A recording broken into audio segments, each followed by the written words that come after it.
Hello, everybody. Dr. Rick Wallace here, dropping in on you this morning for another daily reading. Today, we're going to be reading from Chapter 1. Your mind is the genesis of your destiny. It's going to be a very short reading. I'm going to share some things with you, and then I'm going to be out of your way. Um, so, for those of you who just checking out this particular segment for the first time, I decided that I was going to do some reading from different excerpts, take excerpts out of the book and read it, and just share so you can kind of get an idea of how the book flows, some of the things that the book touches on. I put a lot into my work every time I write, whether it's an article, whether it's an academic paper, whether it's dealing with research or one of my books. And so I'm always proud of the work I do. I always challenge myself to do a little better than I did before. But obviously, I'm proud of this, but I know what it has the potential to do in the way of impacting and changing lives. So I'm doing everything I can to put it in front of you.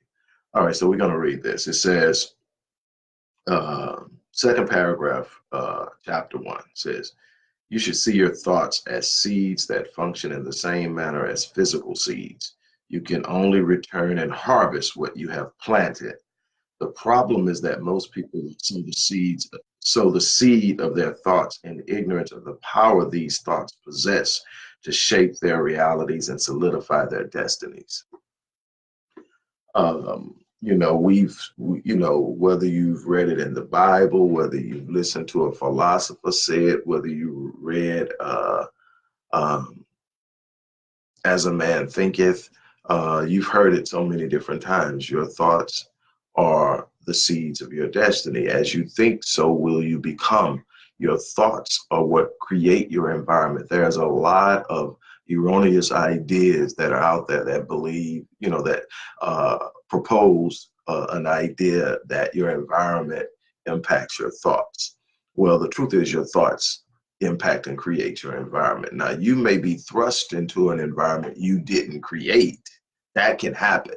But if your thinking is right, you will seize the first opportunity to overcome it. And it may take you a while, but you will not be consumed by the hostile environment if your thinking is in the right place. It is why it's so important to arrest every idea and thought that moves against the thing you say you believe, you desire, and you want to achieve. Um, it's so important that that be done. So when we say that, let me tell you, if I were to poll 100 people, 90 of them at least would say that they believe that our thoughts have a significant impact on our lives. 90%. Um, if I were to do that, 90% would say, yeah, how you think has an impact on your life. But then if you were to observe them living their lives, the way that they move, the way that they think, the words that are expressive of the thoughts that they're having don't align with that particular belief. So what I have to come to the conclusion is why it is something popular, and that on the surface there may be some idea or belief that it happens deep down inside of your gut, deep down inside of your soul. You don't really truly believe that your thoughts are what control your life, because if you do, you would wake up every day with an intent on having the right thoughts. You would wake up every day with an intent on having the right mindset. You would wake up every day and you would miss one opportunity to use your thinking and your mindset to create the reality in your life that you're looking for. Yes, there's always going to be things that are moving against you. That's a part of life. It's called resistance. It's what presents the opportunity for you to grow. But when you have the right mindset, you do just that. You don't fold, you don't fall, you don't blame, you don't finger point. You sit up and say, lesson learned. You use that to advance yourself. The way that you grow in your thinking is through the use and engagement of new knowledge and understanding how that knowledge impacts and affects your life. So when you wake up in the morning, let me tell you, if people really and truly believe that what they thought had an impact on their life, they will be more engaged in managing their thinkings. If you really thought that your thinking was what controlled your life, now we know that how a person thinks creates this neurological reality in the mind, how the brain operates, the things of that nature. Um, Scientists have proven now that by the time you're age 35, by the time you're age 35, 95% of who you are memories that have formed that you operate on. The memories have meaning. Those meanings are what control how you perceive things. Those meanings are what control your habitual behavior, your habitual thinking, your the way you engage the world, who you hang around, what you expect out of life. 95% of that is coming from the memories and the attitudes that are created by those memories. And so you got 5% of you that are sitting up saying, I've got to be more positive in my thinking. I've got to establish a new idea.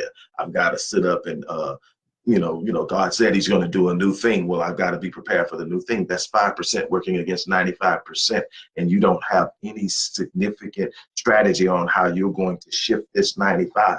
You can sit up and talk that 5% of the time that positive thinking is on your mind. You can talk about it, but you've got another 95% of the day that this over here is working against you. And even when you're talking like this, you have this over here. You ever had those moments where someone said, just speak positive, and you said something positive, but you felt negative? That's because all of this is operating on that memory, that mindset, that subconscious, that non-conscious brain are working together to create your reality.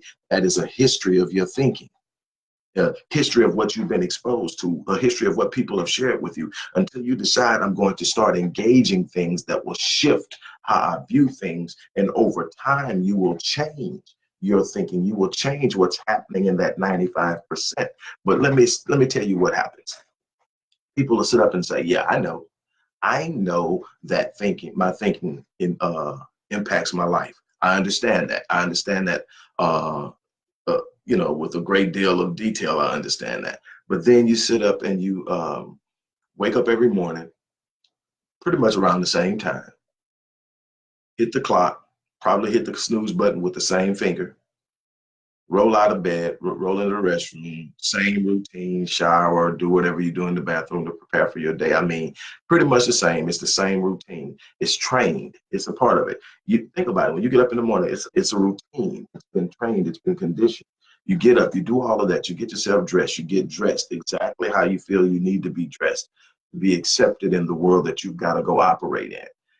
It's no new creative ideas of what you're going to do or how you're going to present yourself, because there's a certain expectation of how you need to look to go work in this environment. You get to the same place around the same people, do the same thing. You're going to be asked to do the same thing every day at work. Why? Because that's what you were hired for. That's what you're good at. You become an expert at it, but it doesn't challenge you anymore because you're good at it. You're never extending yourself. You're never outside of your lane because you've been taught to stay in your lane.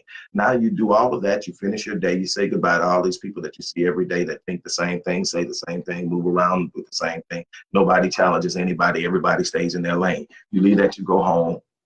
You do your routine in the evening. You may sit down and watch some television. You may do a little something else, whatever. Make a couple of phone calls. You're going to eat. You're going to shower. You're going to get in bed as quickly as you can because you got to wake up and do that same thing over again.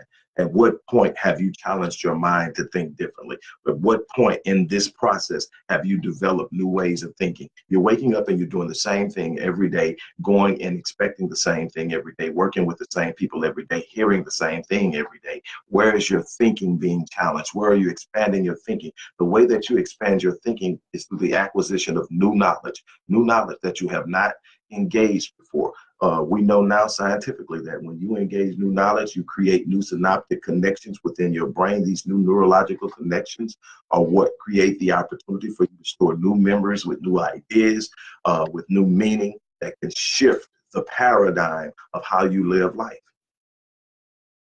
This isn't some mystic idea of what may be. This is how things work. We know this now. We've messed around with it from a philosophical perspective for millennia, but now we understand how it works. And I'm pretty sure over the next 50 years to 100 years, we're going to get an even greater understanding of how it works. But literally, you have the ability to create your life. How many of you actually wake up in the morning and say with an intent, that I am waking up today with a mindset to create my future.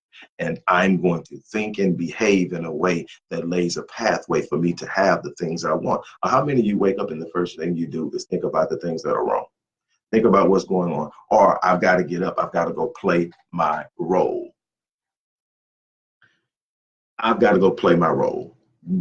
95% of us, 95, 96%, you got about 1 to 4% that excel in life, in this world. In this entire population of over 7 billion people, you got about 4% that are excelling at a crazy rate. The other 95 fit into a pocket of performance at different levels. You got sub performers, you got average performers, you got pretty decent and good performers, and all of them fit in there, but they're all performing based on an expectation someone else put on their lives. They're all performing based on limited beliefs that someone else imposed upon them when they were younger. They're all bringing different ideas and thoughts and paradigms from their childhood into their adulthood that govern their behavior, govern their expectations. I've told you this before, and I'll end this by telling you this now. God will only meet you at the level of your expectations, never beyond. Your level of expectation is an expression of your faith, your beliefs, what you know you should have, and you will never, ever achieve beyond what you expect. It doesn't matter how much potential you have. It doesn't matter how much you know in your mind that it's possible. If you don't expect it, you won't act on it, you won't move on it, you won't emit the proper energy and frequency and vibrations that move the actual universe in your favor. You are literally controlling that. You've been given the power by God to move the universe, but you can only move it to the level in which you believe you can. Most of you believe that life is happening to you, so you don't impact the universe in no real way except to draw things that you don't want to you. If you wake up every day thinking the same thing, if you wake up every day doing the same thing, same routine, same thinking routine, same idea, running with the same people, what do you think you're going to get moving forward? The same thing. You've got to be willing to change. You've got to be willing to get out of your comfort zone. You've got to be willing to move into a place that you haven't been before and feel that discomfort that comes along with it being unfamiliar. See, when you sit up and say, man, it doesn't feel right, what you're really saying is it doesn't feel familiar. See, you have gotten used to feeling the way you feel when you do what you do, but that's not going to get you where you need to go. So when you say, man, I need to do this, but you start to do it, it doesn't feel good because you're stepping out of your comfort zone. You're stepping out of the area of familiarity. And so that starts to feel bad. Your body is literally acting in the role of your mind. Your body is literally taking on control of what you do. You do things based on how you feel.